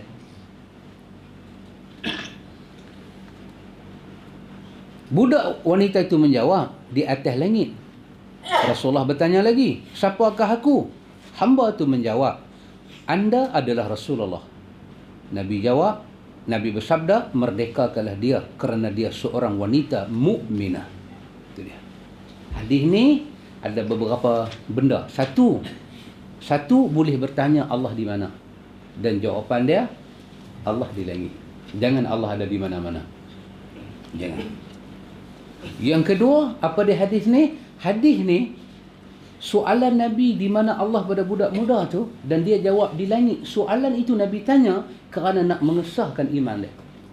Dengan dia kata Allah di langit, Nabi kata dia mukminah yang sebenar. Kalau dia jawab Tuhan tidak di langit, Nabi takkan kata dia mukminah yang sebenar. Mengesahkan iman kita, mesti kita kata Allah ada di langit. Tak boleh di mana-mana. Siapa kata Allah ada di mana-mana, iman dia tidak sah. Begitu besar pengaruh hadis ini. Ini menunjukkan bahawa Allah berada di atas arasnya yang ada di langit dengan ketinggian tidak lebih dekat daripada aras. Allah berada di atas langit dengan ketinggian macam mana? Hanya dia yang tahu, dan dia tak pernah bersebati dengan makhluk dia. Dia terpisah dengan makhluk dia. Macam mana? Hanya dia yang maha mengetahui tentang diri dia. Itu pelajaran kita ikhwan tentang masalah Allah ada di langit. Tajuk yang ke ni bab ke berapa ni? 6. Bab yang ke-6, perbahasan wajah, dua mata, penglihatan dan dua tangan. Hang kata Tuhan duk tak duk ni ada muka pula. Tuhan ni ada apa? Dua tangan. Tuhan ni ada dua mata. Tuhan ada dua mata. Tuhan ada dua mata. Macam mana tu? Tengok Imam Abu Hasan nak cerita yang kata macam mana, dan siapa yang tolak, siapa yang pakai, siapa yang tak pakai. Kita tengok. Baik, ada 3 soalan. 4 soalan. Untuk menyelamatkan akidah, boleh tak terang gambaran akidah supaya kami selamat? Saya kiyah dengan belajar tajwid. Tahu gambaran baru, boleh sebut hukum terbaik. Kalau tajwid kena tanya Pak Long. Wallahu ta'ala alam. Kalau kita nak buat satu gambaran secara bertulis, kita kata akidah ni apa dia? Akidah ni keyakinan kita kepada Allah. Dan keyakinan kita kepada Allah itu dia kena melalui beberapa perkara. Yang pertama Al-Quran, yang kedua sunnah, yang ketiga cara faham salafus salih. Ini 3 perkara. 3 anak tangga yang kita kena ada untuk faham satu-satu akidah. Daripada 3 perkara tu baru kita belajar akidah. Ini semua tajuk-tajuk yang kita baca, Allah ada di langit. daripada hadis. Dia tak lari pada tiga, Quran, Sunnah dan salafus salih punya para sahabat. Setiap soalan kita dalam akidah mesti daripada tiga perkara ni, tidak akan lari. Tidak akan lari. Macam kita kata ikhfa tak akan lari daripada 15 huruf tu, tak akan lari. Kita kata mad asli, dia tak akan lari daripada 3 huruf, alif, waw, ya. Dia tak boleh jadi alif, mim, nun, waw. Tak boleh jadi. Dia 3 aja, alif, waw, ya, 3 aja. Kan? Alif tenang mim, mim tenang nun, sarkas dia bagi dah. Dia tak boleh lari. Gambaran dia macam tu. Apakah kitab yang sesuai untuk belajar akidah zaman ni? Oh, di antara kitab ni lah, Aqidah Ahlussunnah, ni Al-Ibanah, Aqidah Tahawiyah. Best. Kitab-kitab ni semua Aqidah Wasatiyah. Aqidah Wasatiyah kita kena mengaji. InsyaAllah kalau kita habis buku ni, kita ambil Aqidah Wasatiyah. Ditulis oleh Syekhul Islam Ibn Taymiyah. Dan kitab tu disyarah pula oleh Syekh Utsaimin dengan syarah yang sangat baik bahasa. Tebal lagu tu dia ada.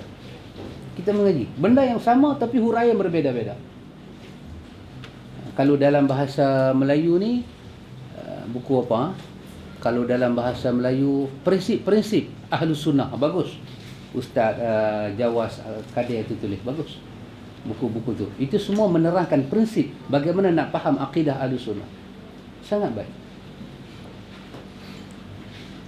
Apakah maksud berhala zaman moden? Berhala zaman moden ni tak tahulah, wallah, berhala duk tokong tu lah. Cuma orang lah ni bila kata berhala dalam kamus ni, kamus bahasa Melayu ni, Dewan Bahasa, bila kata berhala, dia merujuk kepada satu benda yang kita tuju, kita minta, kita harap, dan kita tak mau pergi arah lain, duk cari arah tu aja. Orang panggil dari segi bahasa tu berhala. Duit boleh jadi berhala zaman moden. Kerana duit orang bunuh orang, dia jadi berhala zaman moden. Tetapi kita di sisi Ahlussunnah, kita tak panggil berhala zaman moden, kita panggil taghut. Benda-benda taghut tadi, al-jibti wa taghut. Hati kita jaga. Hati kita jaga. Duit kita ni kan, kita pula RM1 2 per paket. Saya ingat duit kita pergi dunia mana pun, dalam dunia ni kita pergi, bila kata duit ni mesti ada muka orang. Boleh ada duit tak ada muka orang? Dia tak jadi duit. Kalau Malaysia muka agung, kalau negeri Amerika presiden, Arab muka raja, Arab Saudi pun muka raja, atas duit. Jepun dulu buah pisang. Bagus, Jepun bagus pokok pisang. Dia pokok pisang bagus. Tapi masa nak tukar duit pokok pisang tu berkelai pula. Nak tukar sekupang Jepun, saya biasa tengok sekupang duit Jepun, dia duit not. Duit not besar 3 jari ni. Dia buah pokok pisang. Masa tu pasal Jepun bagi penampak semua raja-raja Melayu, tak ada gambar ambil. British ni dia ambil gambar. Dia buah. Start pada hari tu sampai lah. Wujud berhala-berhala di atas ringgit-ringgit Malaysia ni. Ringgit-ringgit dunia. Jadi bila buah muka orang, berhala kan. Tapi jangan kata berhala lah, marah mereka pula. Tapi begitu lah. Tapi Ahlussunnah al-jibti wa taghut. Boleh tolong jelaskan maksud ayat 116 surah Al-An'am. Saya tak apa Ada siapa ayat tu? Surah Al-An'am ayat 100.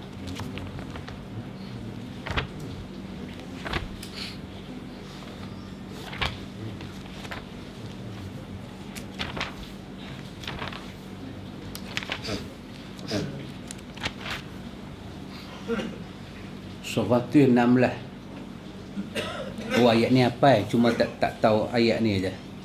Kadang-kadang kita apa kan, tapi tak tahu surah ni rupanya. Itu kata Mangkuk Ayun. Kan? Rupanya apa ayat ni? Allah Ta'ala berfirman, wa in tuti' aktsara man fil ardi yudilluka an sabilillah. In yattabi'una illa dhann wa inhum illa yakhrusun. Ini cerita tentang sekiranya kamu mengikut kebanyakan manusia yang ada di atas muka bumi, mereka akan sesatkan kamu daripada jalan Allah. Kalau kamu ikut, kalau kebenaran itu, pasal ayat di atas Tuhan cerita pasal kebenaran. wa annahu munazzilun min rabbika bil haqq, tentang kebenaran. Kalaulah kebenaran itu syarat nak kata kita benar, kita kena ikut orang. Dan kebanyakan manusia atas muka bumi dia tak suka kebenaran.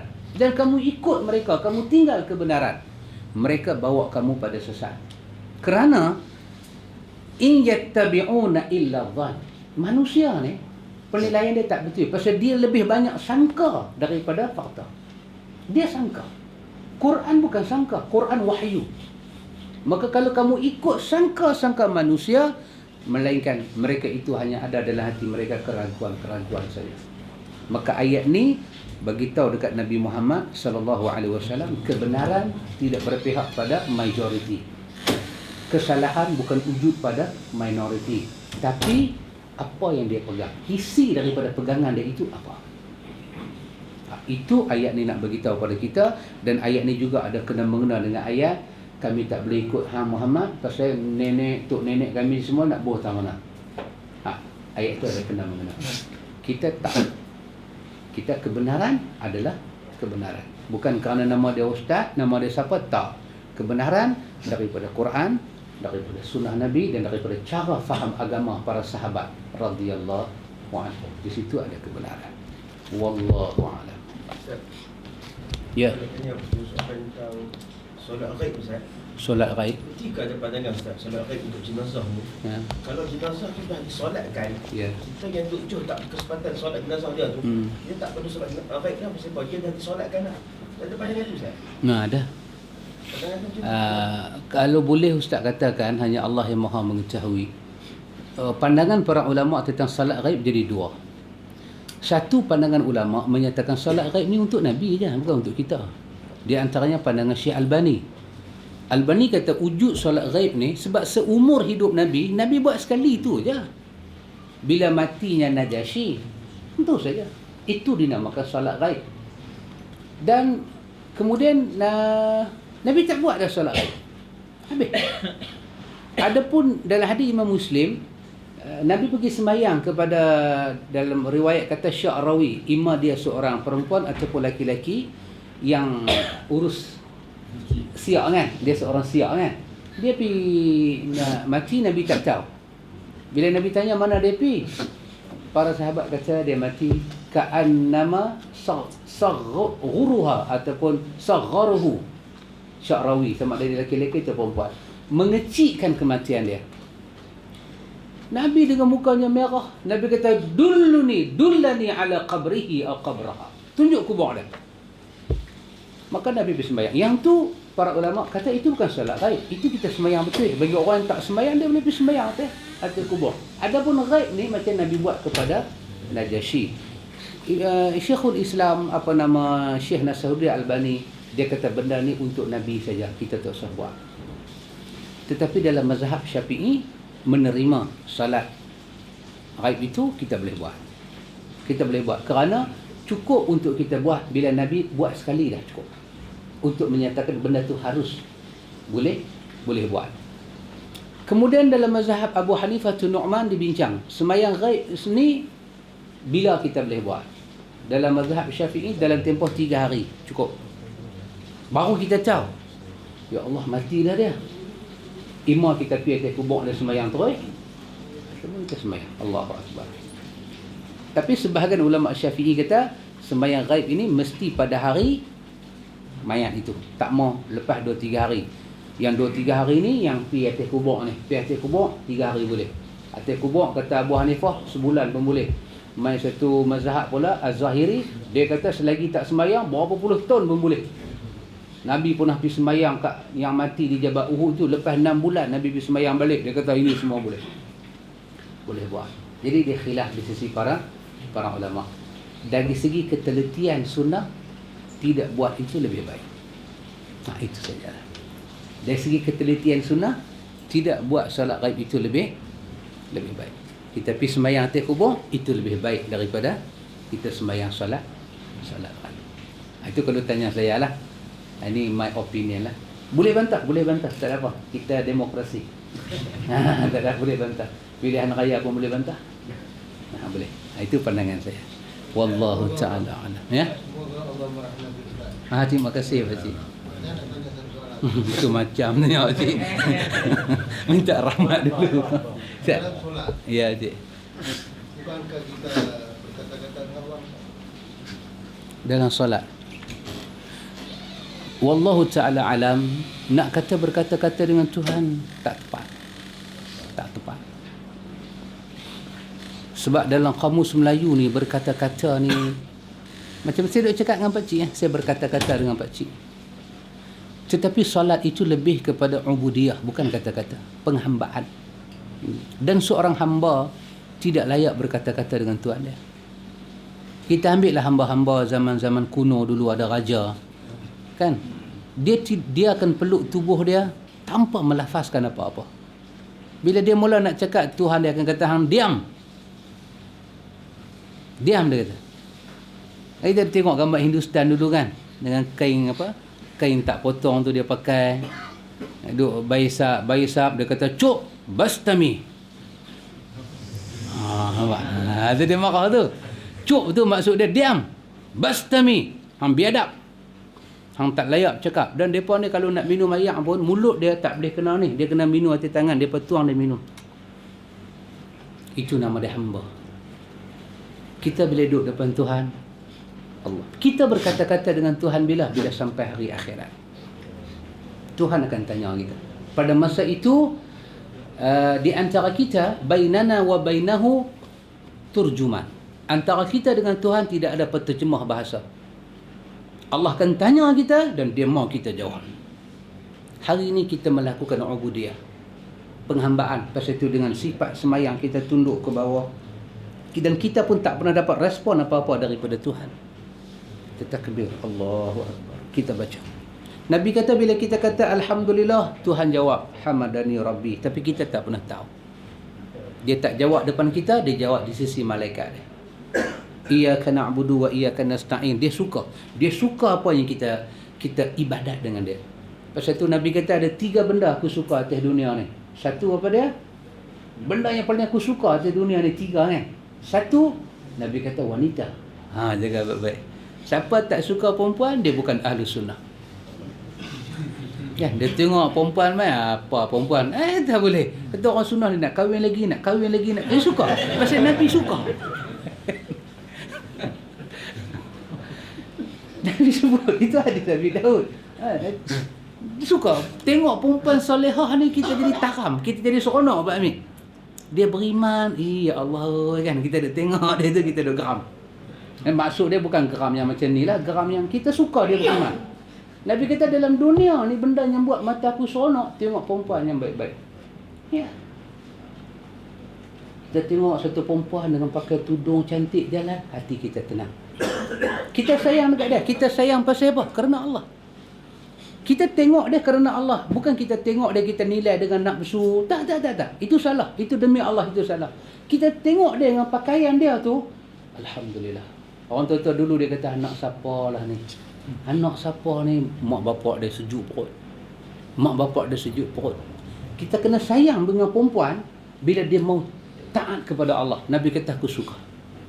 Yang kedua, aku suka apa atas dunia? Nabi kata, wangi-wangian. Tengok. Itu yang ada minyak atar tu semua tu. Nah, kelapa darah pun ada. Kan? Nabi suka wangi-wangi. Nabi suka. Itu rokok kita tak mau busuk. Nabi suka wangi-wangi. Dan yang ketiga Nabi kata apa? Nabi kata waju'ilat qurrati 'aini fi shalah. Nabi kata mata aku ni jadi sejuk bila aku sembahyang.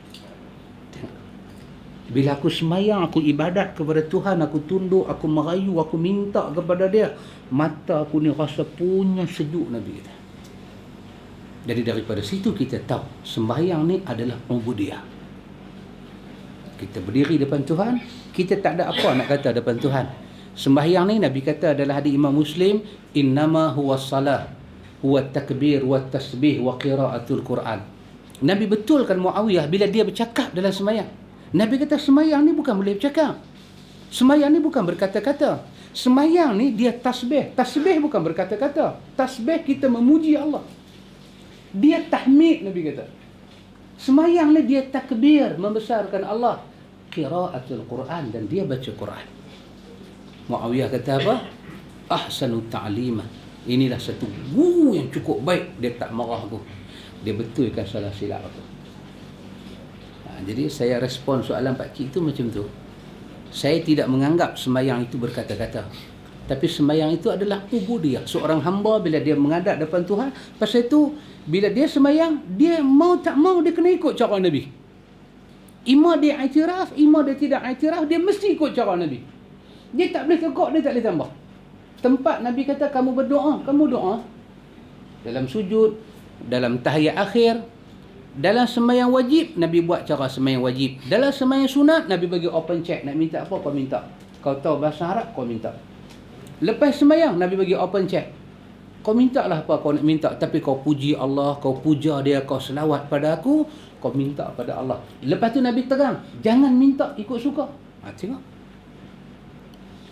Jangan minta benda haram, Nabi kata. Tuhan tak suka. Jangan minta paksa Tuhan.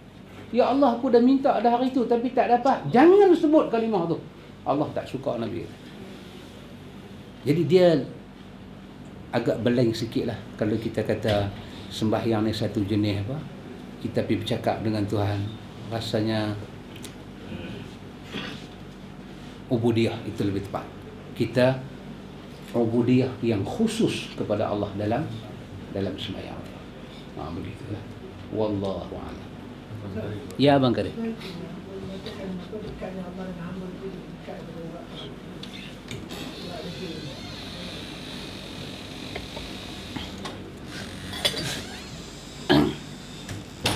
Ayat ini semua ayat yang masuk dalam sifat-sifat Allah Ta'ala. Ayat min hablil warid. Sirah ayat ini kita kembalikan kepada bahasa dia. Dia tidak bicara soal kaki, soal tangan, soal apa. Dia nak bicara soal apa? Soal Allah wujud macam mana. Min hablin warid. Allah wujud dia tu, dia lebih hampir kepada kita daripada orang kita. Dia bukan nak cerita dia sembahyang di arash. Dia bukan nak cerita dia ada tangan dalam ayat itu. Dia nak cerita dia tu macam mana. Maka ayat ni dia lebih kepada PN. Tuhan nak bagi tahu. Maka kita bagi tahu ayat itu dalam bentuk khabar dia. Khabar dia apa dia? Allah bersama dengan hamba dia lebih dekat daripada orang. Dan ayat itu tak ada kena mengena dengan tempat Tuhan.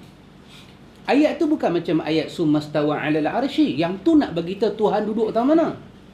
Ayat ni bukan nak bagi tahu Tuhan duduk tang mana, nak bagi tahu kata Tuhan ni punya close dengan kita. Lebih close. Dan ayat ni sirah dia sirah cakap kita. Saya katakan Pak Cik Bari, Pak Cik dekat betul dengan saya. Tapi saya duduk lagu ni dengan Pak Cik. Tapi macam mana saya maksud dekat? Sebab ayat ni bukan nak bagi tahu saya ni saudara Pak Cik. Saya ni cucu Pak Cik, tak. Ayat tu bukan nak bicara keturunan, nak bagi tahu perasaan, my feeling to my uncle. Feeling saya macam mana? Very close. Saya dekat Pak Cik. Macam kita katakan, tak apa sahabat, Ustaz, apa jadi pun Ustaz pi kami duduk di belakang. Tapi kawan rapat. iya, close. Very close. Tuhan close dengan kita ni lebih dekat daripada orang. Ayat tu tak ada kena mengena pada menyatakan tempat Tuhan di orat kita. Seperti puak-puak jahat-jahat ni. Dia kata tengok ayat ni pun kita baca pening kepala. Ayat yang kata atas arah pun pening kepala. Lagi satu wa idza sa'alaka ibadi anni fa inni qarib pun kita pening kepala. Tu yang kata Tuhan tak ada tempat. Saat ni kata Tuhan dekat, saat ni kata dekat dengan orang marah. Saat ni bagi tahu kata duduk di langit, pasal tu Tuhan tak boleh bertempat. Kita kata labui, hang duk apalah pasal. Hang tengoklah cara rentak ayat tu dan bagaimana Nabi membahas ayat tu. Ayat Tuhan duduk di atas aras, Nabi bahas macam mana? Nabi kata tempat di aras. Ayat yang kata hablun warid bukan masalah tempat. Kalau kita kata masalah tempat, kita syirik. Tak senonoh Tuhan pergi duduk tang orat. Tuhan bukan duduk terpakai orat. Jadi tak ada kena mengena dengan tempat. Ayat itu nak menceritakan betapa close-nya Tuhan dengan para hamba dia. Cukup dekat. Boleh Abang Karina? Wallahu ta'ala a'lam. Dia pakcik, apa dia? Oh, tadi ini bab sembahyang. Sembahyang gaib tu. Ya. Sembahyang gaib cuma untuk apa-apa yang duduk jauh yang Ya. Yang tu dia punya tafsiran. Orang-orang yang jauh macam Najasyi dengan Nabi, beza apa dia? Negeri yang mana Najasyi duduk di mana? Afrika. Utopia, Habasyah. Saya pun tak tahu tak mana. Tapi jauh lah. Tetapi para ulama fiqh, dia kata apa? Dia kata wujud sembahyang jenazah ni, ghaib ni, bukan mesti jauh. Cerita dia, kita ada halangan tak boleh pergi. Itu saja.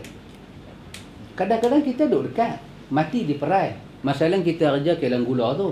Tapi time nak keluar dia tak bagi. Masalah. Kita kerja Toyota. Meninggal di taman ni. Bukan Johor mana Toyota tu. Turun Jabatan Baru tu Toyota lah. Sevirita tu. Tapi masalah ada time tu kita kerja. Bos tak bagi keluar. Ini pandangan fuqaha. Maka kita duduk di situ. Syarat dia kita boleh agak. Depa ni dah bagi mandi dah ni. Kita tengok mesej nak sembahyang pukul 1. Maka sebelah 12.30 ke satu tempat kita sembahyang. Itu di sisi ulama fiqh.